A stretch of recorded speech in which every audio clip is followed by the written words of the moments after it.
Bonjour à tous, bienvenue pour ce 7e webinaire innovation. J'espère que vous pouvez tous m'entendre. Et je vous invite à utiliser le chat pour faire part des différents commentaires à la fois sur les aspects techniques, mais surtout tout à l'heure pour nous poser toutes vos questions relatives à l'appel à projet PAIR qu'on a le plaisir de vous présenter ce jour en partenariat entre les HCL et la métropole de Lyon. Donc, je suis Armelle Lyon, je suis la directrice de l'innovation des HCL et à mes côtés se trouve Mathilde Maton, que je laisse se présenter. Oui, bonjour à tous. Mathilde Maton, je suis chef de projet Sciences de la vie santé à la métropole de Lyon. Et donc, nous allons vous présenter à plusieurs voix, donc HCL et métropole, cet appel à projet PAIR pour parcours de soins, handicap, innovation, partenariat patient que nous avons déjà lancé l'année dernière et que nous sommes heureux de pouvoir prolonger cette année pour une nouvelle édition. Donc, diapo d'après. Voilà. Donc, autour, le comité d'organisation, l'équipe qui coordonne cet appel à projet PAIR est composée côté métropole de Lyon de Mathilde, donc, qui vient de se présenter, et de Marie Mazzoni, qui doit nous rejoindre. Marie Mazzoni, donc, qui est chef de projet PAPH, c'est-à-dire personnes âgées et personnes handicapées, en situation de handicap. Et côté HCL, moi-même et Philippe Michel, qui ne peut pas être présent aujourd'hui pour cause de certification HAS de l'établissement, mais qui est le directeur de la direction de qualité usagée santé populationnelle. Et c'est tous ensemble qu'on opère cet appel à projet, qu'on l'a imaginé et puis qu'on le met en place. Donc, les objectifs de l'appel à projet. Donc, l'objectif vraiment de cet appel à projet, c'est de développer des solutions innovantes qui facilitent le parcours de la personne en situation de handicap, notamment lors d'un recours hospitalier et plutôt hors cadre de sa prise en charge classique du handicap et par des méthodes agiles qui favorisent le partenariat patient, incluant des aidants. Les ambitions, elles sont diverses, mais l'idée surtout derrière, c'est d'améliorer le parcours de ces personnes en situation de handicap, leurs conditions de vie, faciliter aussi l'accès à des nouveaux dispositifs, d'où le côté innovant qui est vraiment important dans cet appel. Pour nous aussi, c'est développer que en fait, les solutions déployées aient un modèle économique stable et aussi pouvoir faire appel au savoir expérientiel des patients. Donc, c'est un peu tout ça, toutes ces ambitions de cette slide que nous partageons avec les HCL sur cet appel à projet. Slide suivante. Alors, concernant les thèmes, puisque cette approche innovation et handicap est très large, on a voulu resserrer sur quand même quelques thématiques d'intérêt. On a en fait travaillé en direct avec des associations de patients pour faire émerger vraiment les problématiques des personnes en situation de handicap dans leur parcours. Et ainsi, on a 4 thèmes principaux. C'est tout ce qui concerne la formation, sensibilisation des professionnels de santé ou handicap. Alors, santé et médico-sociaux, c'est les deux. La coordination entre les professionnels, donc toujours dans le parcours de la personne. Tout ce qui est autour de la communication, notamment entre le personnel soignant et la personne en situation de handicap ou son aidant. Tout ce qui est l'accessibilité à l'offre de soins sanitaires pour les personnes en situation de handicap. Et ensuite, on a quand même laissé libre cours, enfin voilà, il y a la possibilité de déposer un projet qui rentrerait pas dans ces quatre thèmes. On attend des solutions organisationnelles, des innovations de services, de produits, ça peut être un logiciel, une application, tout type en fait de solutions, quelle qu'elle soit, est la bienvenue dans cet appel à projet. Alors, pour illustrer ça, pour illustrer la diversité de ce qui peut être sélectionné dans le cadre de l'appel à projet, on est reparti de notre première édition. Donc, l'année dernière, on a eu 3 lauréats sur 15 projets déposés. Et donc, le projet TIPS PC, qui est porté par des professionnels de l'Escale au groupement hospitalier Est, C'est un dispositif régional innovant pour que les thérapies intensives soient bien intégrées dans le parcours de soins des enfants paralysés cérébraux. C'est vrai que, et le portage est fait aussi avec le réseau R4P, en fait, on part du principe que ces thérapies intensives pour l'apprentissage moteur et la thérapie habitile, c'est très prometteur pour les enfants atteints de paralysie cérébrale. Ce sont des stages donc vraiment très intensifs, mais ils peuvent représenter une rupture dans le parcours de soins entre le domicile et les prises en charge qui sont faites à domicile par les acteurs médico-sociaux, les acteurs libéraux. Le stage intensif et puis l'après. La rupture peut aussi se faire avec l'entourage au sens aussi familial de l'enfant. Et donc, pour que cette thérapie intensive qui est très positive ne soit pas vécue comme une rupture dans le parcours de soins, mais soit vraiment très bien intégrée dans le parcours de soins, ce projet vise à créer une sorte de plateforme pour mettre en relation les acteurs à tous les moments, à la fois dans la préparation du stage de thérapie intensive, pendant le stage de thérapie intensive et après le stage de thérapie intensive. Donc, ce que nous apportons à cet appel à projet, c'est vraiment l'aide à la constitution de cette plateforme en se basant sur des entretiens avec les patients eux-mêmes, leurs familles, les professionnels à domicile et en hospitalier, pour voir quelles sont les meilleures façons d'apporter du lien tout au long du parcours de soins. L'autre exemple, c'est Emocare, donc le deuxième lauréat. Là, on est sur une solution digitale permettant d'améliorer le parcours de soins aux urgences pédiatriques, donc au groupement hospitalier Est également, à la HFME, pour les enfants porteurs de troubles du spectre autistique.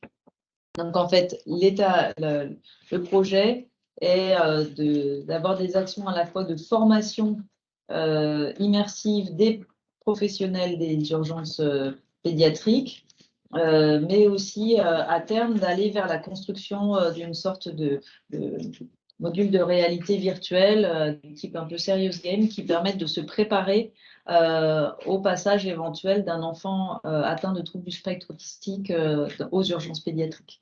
Donc, on est aussi sur un partenariat entre le MLab de la fondation ARHM, la société grenobloise Hemoface et puis le service des urgences pédiatriques de la HFME.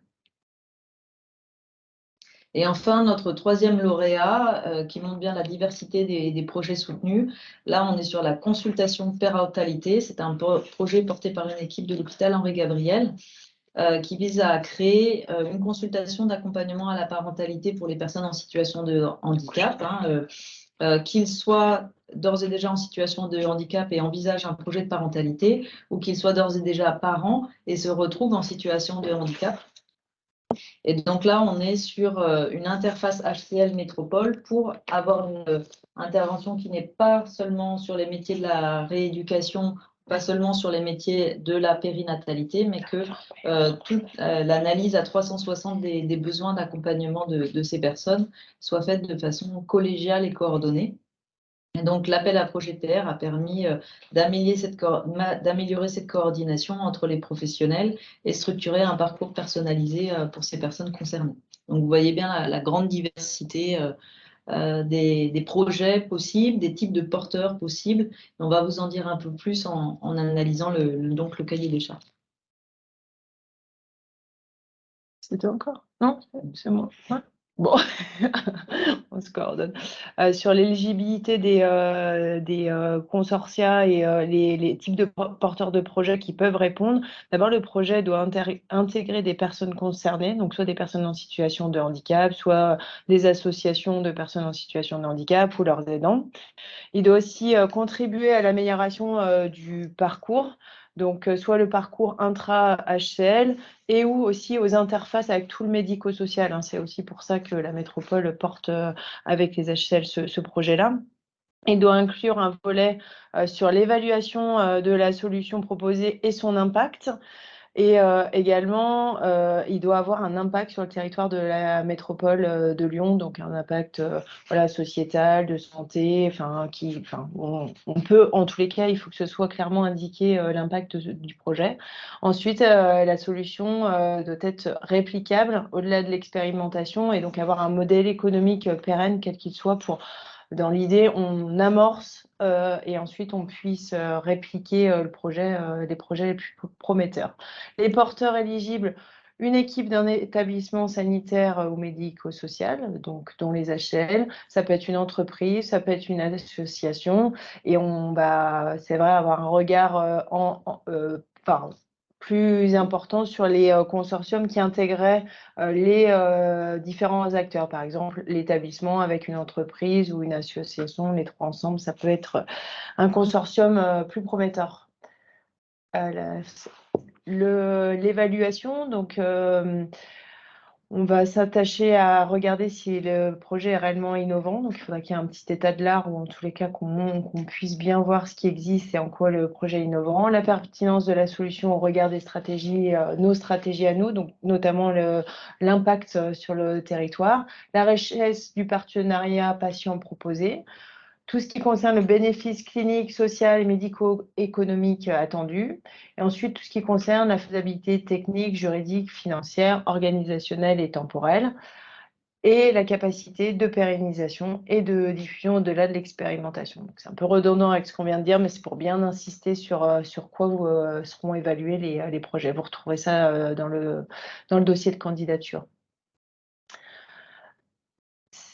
Donc, pour les lauréats, il y a un engagement de nos deux institutions. Donc, les HL et la métropole vont mettre à disposition un soutien financier à hauteur de 30 000 € chacun, donc soit une enveloppe financière de 60 000 €. Tout ce qu'on prendra en charge en termes de dépenses et tout ce qui est exploitation, investissement, donc ce qui va être voilà, achat de matériel, ça peut être des RH qu'on finance, ça peut être des prestataires et autres. Par contre, on ne prend pas en charge tout ce qui concerne vraiment, si c'est des projets de recherche trop amont, on doit être quand même assez avancé dans le projet, enfin un projet qui peut être mis en place assez rapidement, donc tout ce qui concerne aussi prototypage peut être mis en place, les tests d'usage et autres.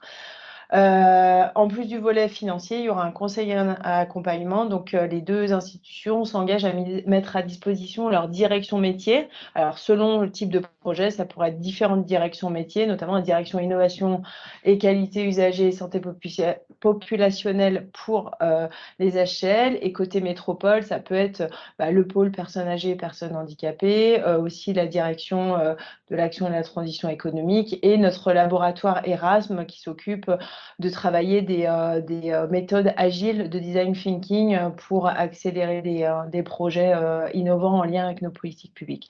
Et ça pour une durée de 12 mois à partir de l'annonce des lauréats. Peut-être juste, je me rends compte, les 60 000 € sont l'enveloppe globale, donc ce n'est pas 60 000 € par projet. Il se trouve que l'année dernière, on a sélectionné 3 projets, les 3 rentraient dans l'enveloppe de 60 000 €. Le nombre de lauréats n'est pas défini à l'avance, on sait qu'on a une enveloppe de 60 000 € et en fonction de la qualité des projets, on peut en retenir, et de l'enveloppe demandée, on peut en retenir un ou plusieurs, mais l'enveloppe globale de l'appel à projet est bien de 60 000 €. En contrepartie, on attend du porteur ou des porteurs de projets lauréats de démontrer une implication forte, un impact significatif sur le territoire local. Donc, on insiste encore une fois, mais c'est important pour nous, qui s'engage à trouver un cofinancement si son budget est au-delà de l'enveloppe qui pourra être accordée. Donc, on encourage vivement le cofinancement. Il s'engage aussi à ne pas porter ou participer à un projet similaire concurrent ou à déposer ce même projet dans d'autres types d'appels à projets. Et il s'engage aussi à communiquer ultérieurement sur le fait qu'il soit lauréat avec une communication en lien avec les deux institutions, mais ça on pourra en reparler ultérieurement. Slide suivante. On va finir sur le calendrier. Donc, il faudra appuyer juste pour mettre en valeur 2-3 petits éléments. Donc, on a lancé cet appel à projet le 21 octobre. Aujourd'hui, on fait ce webinaire pour vous vraiment présenter ce qu'il y a dedans et que vous puissiez poser vos questions. Ensuite, il y aura une présentation des porteurs de projets. Donc, ceux qui ont déjà l'idée d'un projet, qui veulent répondre à l'appel à projet, on va les inviter à venir pitcher leur projet ou pré-projet. Il n'y a pas besoin que ce soit trop abouti le 17 janvier 2023 à 18 h. Donc, retenez bien cette date, parce que c'est aussi l'occasion de faire du réseautage, de rencontrer des associations de patients, d'autres structures pour justement former un consortium éligible à l'appel à projet. Les dépôts des projets, c'est le 13 mars 2023 au plus tard. Et ensuite, il y aura ensuite, il va y avoir une évaluation avec un jury Métropole HCL et les candidats admissibles, on va en retenir une certaine partie, seront invités à un oral le 6 avril 2023 et dans la foulée, on annoncera le ou les lauréats et on commencera l'accompagnement. Voilà, donc retenez bien ces dates. Vous avez toutes les informations sur cette slide, à la fois pour nous contacter, donc ce qui est vraiment relatif à l'appel à projet pair, c'est avec le professeur Philippe Michel et moi-même. Et pour pitcher le 17 janvier, vous pouvez directement contacter Nolwenn avec l'adresse mail, et toutes les adresses mail sont là. Et les documents sont accessibles avec le lien. Donc, les slides vous seront transmises à l'issue de ce webinaire et vous pouvez les retrouver à la fois sur le site des HL, à la fois sur le site du Grand Lyon. Voilà, je pense qu'on a à peu près tout dit. On a terminé, on est allé vite parce que l'objectif, c'est de laisser la place aux questions, donc en utilisant le chat du webinaire. Et donc maintenant, on vous écoute, on est à votre disposition pour expliciter tel ou tel point, des critères d'éligibilité, du type de projet ou peut-être du calendrier. Sachant que, comme l'a dit Mathilde, toutes les personnes présentes, connectées aujourd'hui, recevront le diaporama dans lequel vous trouvez les liens.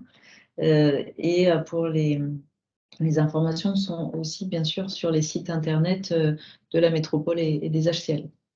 Voilà, à vous la parole, entre guillemets, via le chat du webinaire. Moi, je me permets d'insister vraiment sur les pitchs du 17 janvier. Lors de la première édition, on a eu 18 équipes, équipes ou porteurs seuls d'ailleurs, qui sont venus à cet événement organisé par la métropole et les HCL, qui commence par une conférence inspirante d'un très bon niveau, et puis ensuite les équipes ou les porteurs de projets pitch. C'est l'occasion de mettre en avant une problématique qui vous semble aujourd'hui poser problème et à laquelle vous voulez répondre de façon innovante. Parfois, le projet est très construit, parfois, ça peut être l'occasion de venir pour appeler à la constitution d'un groupe plus large et faire appel aux personnes qui seront présentes et demander telle ou telle compétence qui vous manque. Il y a eu plusieurs équipes qui étaient venues pitcher, qui se sont rendues compte qu'ils avaient des projets extrêmement proches les uns des autres. Ça a amené certaines équipes à se mettre ensemble pour présenter ensemble un projet. Donc, c'est un moment particulièrement important de toute la méthode qu'on utilise pour cet appel à projet. Donc, vraiment, n'hésitez pas à venir soit présenter votre idée, soit assister aux présentations des autres. Ça peut vous-même vous donner l'envie de rentrer dans une équipe ou de présenter un projet à l'édition d'après, puisque nous avons une première question dans le chat qui est est-ce que nous envisageons de pérenniser cet appel à projet chaque année? Disons que tout dépendra bien sûr des résultats. Et nous l'espérons, la première édition l'année dernière a montré d'une part que quand vous avez 18 équipes différentes qui viennent pitcher, c'est qu'il y a un sujet. Quand sur les 18, il y en a 15 qui déposent un projet, c'est qu'il y a toujours un sujet. Et quand on a 3 projets suffisamment bons pour qu'on ait envie de les retenir, c'est qu'il y a vraiment beaucoup de choses à faire. Donc, c'est grâce à ça et parce qu'aussi la mise en œuvre des 3 projets lauréats se passait bien que nous avons pu convaincre l'exécutif de la métropole et l'exécutif des HCL de relancer une deuxième édition de pair. nous ne pourrons justifier de relancer une 3e édition de pair que si effectivement on continue à montrer qu'il y a des équipes intéressées, que ça répond à un besoin, qu'on a des projets de qualité. Donc je dirais que là, ça dépend un peu de vous. Alors, deuxième question. Sur les résultats, les retours. Oui, on l'a précisé un petit peu dans les slides, mais c'est vrai que l'accélération, là, ça fait à peu près presque 1 an, en fait, qu'on accompagne ces 3 lauréats collectivement, et on voit effectivement des résultats. Alors, par exemple, pour le projet TIPS PC, ils en sont à construire l'application numérique qui va permettre un suivi à domicile des enfants qui ont eu la thérapie innovante. Donc,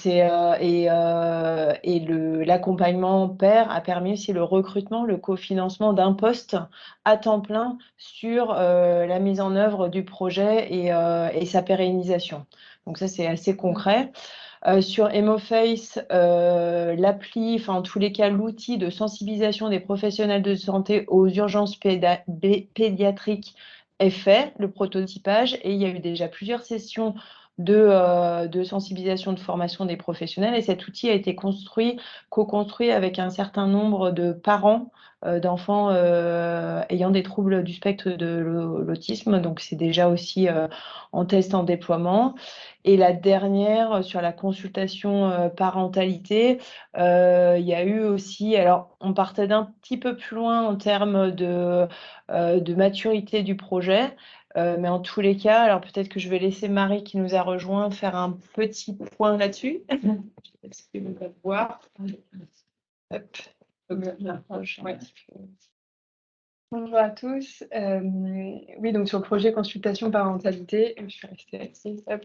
Je trouve que sur ce projet, ce qui a été très intéressant, c'est le rapprochement en fait entre des équipes des HCL et des équipes de la métropole sur la question justement de l'accompagnement de la parentalité en tant que parent en situation de handicap.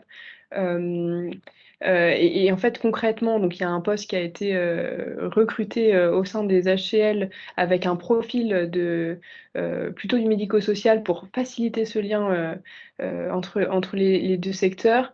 Et on a vu aussi concrètement, grâce aux réunions qui étaient organisées, vraiment des échanges se créer avec un tour des maisons de la métropole de Lyon qui va être possible pour présenter le projet. Il y a eu déjà des ergothérapeutes de la métropole qui ont échangé avec les ergothérapeutes des HCL pour justement affiner, voir les coopérations possibles. Donc là, très concrètement, on touche du doigt ce qui était voulu dans le cadre de cet appel à projet, avec la facilitation du parcours de l'usager via un rapprochement soins et médico-social.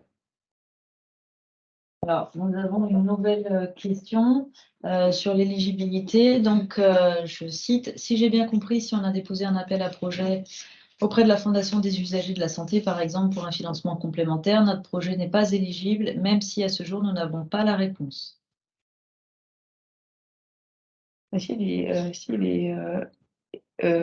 Si, parce qu'on a eu le cas, si en fait il est éligible. Oui, c'est ce qu'on s'était dit. Dans ce cas-là, c'est éligible. Oui, oui. En fait, il ne faut pas que vous ayez déposé strictement le même et que vous ayez déjà obtenu un financement et que vous demandiez de l'argent pour faire 2 fois la même chose alors que vous l'avez déjà obtenu.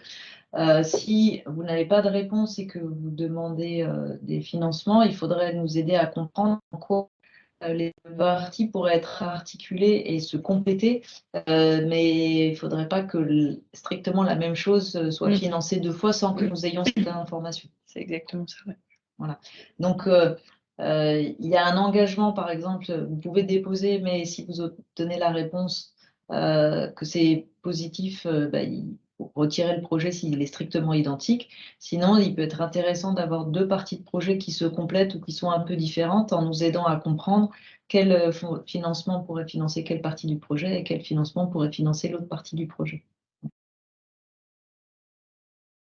De façon générale, n'hésitez pas à contacter, on va peut-être rester sur la diapo des contacts, n'hésitez pas à contacter donc, pour venir pitcher Nolwenn et puis après pour les questions, soit Philippe Michel, soit Mathilde Maton, parce que là, vous êtes amené à poser des questions un peu générales et rien ne vaut peut-être des questions plus spécifiques sur vos projets. Avez-vous d'autres questions?